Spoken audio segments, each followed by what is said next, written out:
बोला कि दो वेक्टर है, एक वेक्टर है ए, एक वेक्टर है बी, और आपको एक ऐसा वेक्टर चाहिए जिसका मैग्नीट्यूड ए का हो और डायरेक्शन सेम बी का हो।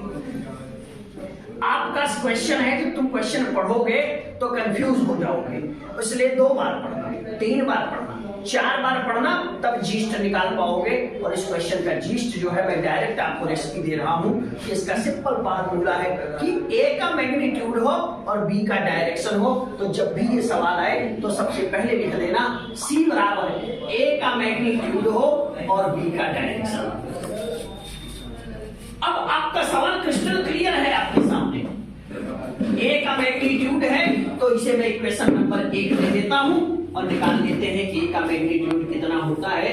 तो मेरे प्यारे नौनिहालो समझो, संभालो, 1 का स्क्वायर प्लस 1 का स्क्वायर और प्लस 1 का स्क्वायर। सकीना ने बिल्कुल सही बताया बिल्कुल बहुत इंटरेस्टिंग है।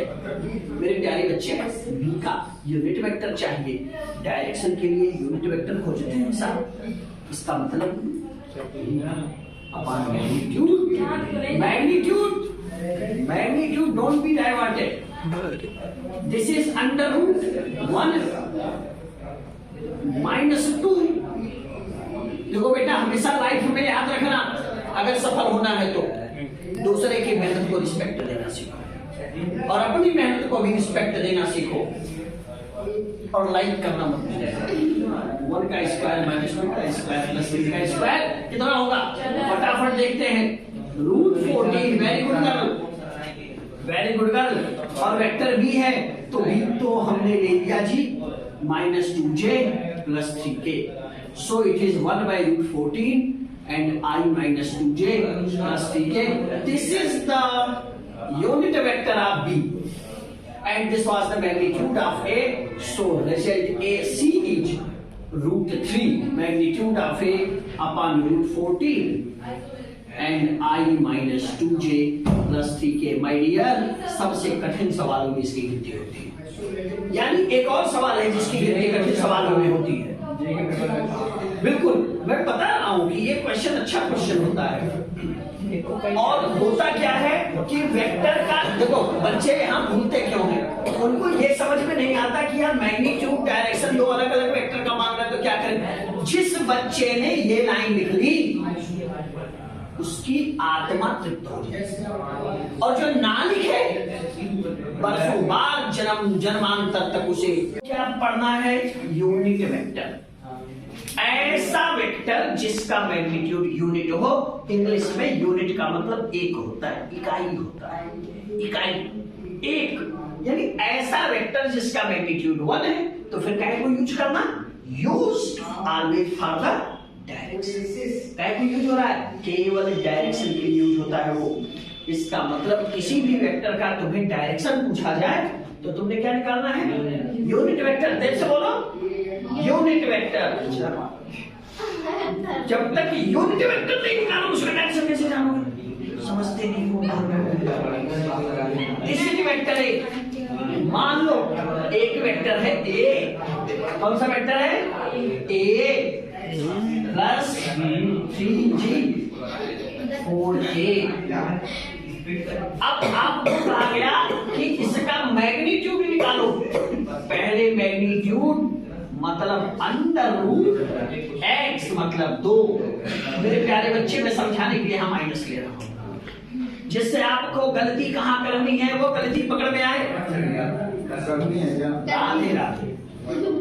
-3 स्क्वायर करना है यहाँ और 4 का स्क्वायर तो ओबियस है 4 प्लस 9 प्लस 16 29। इस बार आपका जोड़ घटाना सही है, रूट 29। मेरे बच्चे, आपको क्लियर हो गया कि इसका मैग्नीट्यूड कितना है, रूट 29।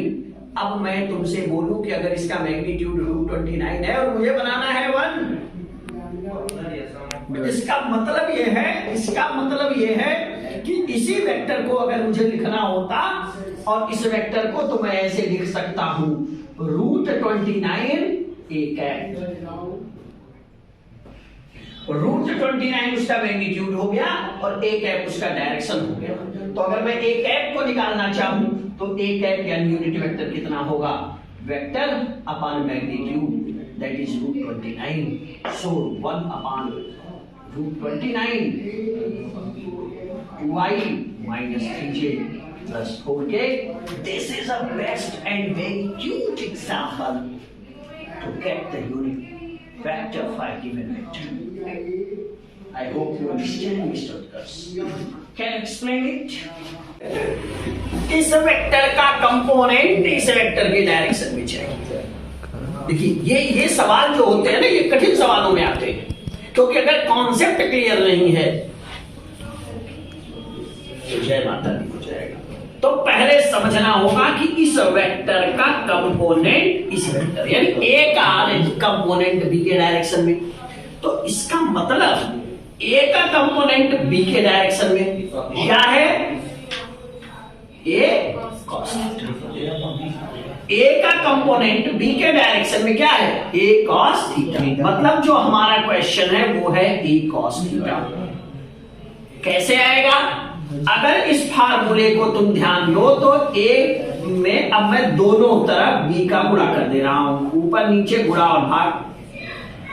अब इसको लिखा जा सकता है A dot B and upon magnitude of B. यानी मैंने आपको बताया कि अगर हमको चाहिए component of vector A in direction of vector, A का कंपोनेंट बी के डायरेक्शन में चाहिए, तो ये फार्मूला है। तो या तो तुम रटो या अपने ज्ञान चक्षु को खोल करके रखो कि ए कॉस थीटा ये होता है, हमें ए कॉस थीटा चाहिए। ए कॉस थीटा निकालने के लिए अपन को ए बी कॉस थीटा अपन भी करते। तो ये सवाल भी पूछा जाता है कि किसी भी वेक्टर का कंपोनेंट उसके डायरेक्शन में। मजे की बात दूसरा देखो, अब हमने कहा कि इस ए का कंपोनेंट इस वेक्टर के परपेंडिकुलर डायरेक्शन में, बताओ। तो बी यहां है, बी के परपेंडिकुलर ये है, यानी ए का कंपोनेंट इधर चाहिए आपको, तो यह कंपोनेंट कहलाएगा। यानी आपका सवाल इस बार है ए साइन थीटा कितना है। यानी आप क्लियर समझ रहे होंगे कि यहां से अगर आप निकालते हैं तो ए क्रॉस बी करके आप निकाल लेंगे, वेक्टर के फॉर्म में आएगा ए क्रॉस बी, तो ए साइन थीटा और यहां से आपने बी का भाग दे दिया मैग्नीट्यूड का, that is a sine theta. यानी बहुत क्लियर है कि अगर आपसे हमने ये क्या लिखा है, हमने लिखा है component of vector A in perpendicular to vector B के परपेंडिकुलर, यानी सवाल को ध्यान देना है। This is a very important and